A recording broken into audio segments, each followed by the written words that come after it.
പുതിയൊരു പ്രൊമോ വിശേഷങ്ങളിലേക്ക് എല്ലാവർക്കും സ്വാഗതം. അങ്ങനെ അനിയോടാണെങ്കിലും മുത്തശ്ശൻ പറയുമായിരിക്കും, മോൻ ചെന്ന് അനാമികയെ വിളിച്ചുകൊണ്ട് വാ എന്നൊക്കെ ഇങ്ങനെ പറയുമായിരിക്കും.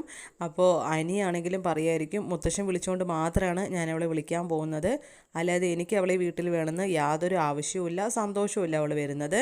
മുത്തശ്ശൻ പറഞ്ഞുകൊണ്ട് മാത്രം ഞാൻ വിളിക്കാനായിട്ട് പൊക്കോളാം എന്നിങ്ങനെ പറയുമായിരിക്കും. അത് കഴിഞ്ഞ് അനാമികയുടെ വീട്ടിലേക്ക് അനി വിളിക്കാനായിട്ട് ചെല്ലുമായിരിക്കും. അപ്പോൾ അനാമികയാണെങ്കിലും വന്നോ, ഇപ്പോഴാണോ വരാൻ തോന്നിയത് എന്നൊക്കെ ഇങ്ങനെ സംസാരിക്കുകയായിരിക്കും. അപ്പോൾ അനിയാണെങ്കിലും പറയുമായിരിക്കും, എനിക്ക് നിൻ്റെ അടുത്ത് കൂടുതലൊന്നും സംസാരിക്കാനില്ല, മുത്തശ്ശൻ പറഞ്ഞുകൊണ്ട് മാത്രമാണ് ഞാൻ നിന്നെ വിളിക്കാൻ വരുന്നത്, ഇപ്പോൾ നീ വരുന്നുണ്ടോ ഇല്ലയോ അത് മാത്രം പറ എന്നിങ്ങനെ പറയുമായിരിക്കും.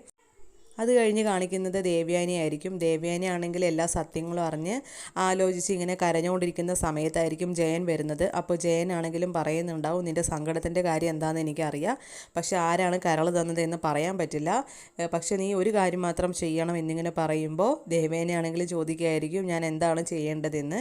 അപ്പോൾ ജയനാണെങ്കിലും പറയുമായിരിക്കും, നീ ഒന്നും ചെയ്യേണ്ട, നയന മോളോടൊന്ന് ഫോൺ വിളിച്ച് വരാൻ പറഞ്ഞാൽ മാത്രം മതി, എന്ന് ആദർശനും സമാധാനം കിട്ടും, ഞങ്ങൾക്കും സന്തോഷമാവും, മുത്തശ്ശനും സന്തോഷമാവും എന്നൊക്കെ പറയുമായിരിക്കും.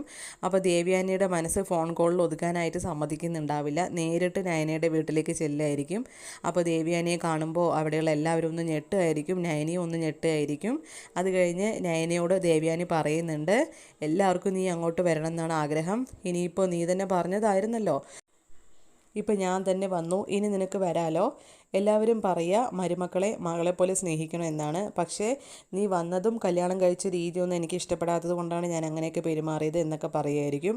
അപ്പോൾ നയനയാണെങ്കിലും ഇതെല്ലാം പറഞ്ഞിട്ട് പോകുമ്പോൾ മനസ്സിൽ വിചാരിക്കുകയാണ്, ഇത്രത്തോളമെങ്കിലും അമ്മ എന്നോട് പറഞ്ഞല്ലോ, അമ്മേനെ വിളിക്കാൻ വന്നല്ലോ എന്ന് പറഞ്ഞ് ഭയങ്കര സന്തോഷത്തിൽ നിൽക്കുമായിരിക്കും നയനയാണെങ്കിലും. അപ്പോൾ ഇതൊക്കെയായിരുന്നു ഇന്നത്തെ പ്രൊമോ വിശേഷങ്ങൾ. Thank you for watching.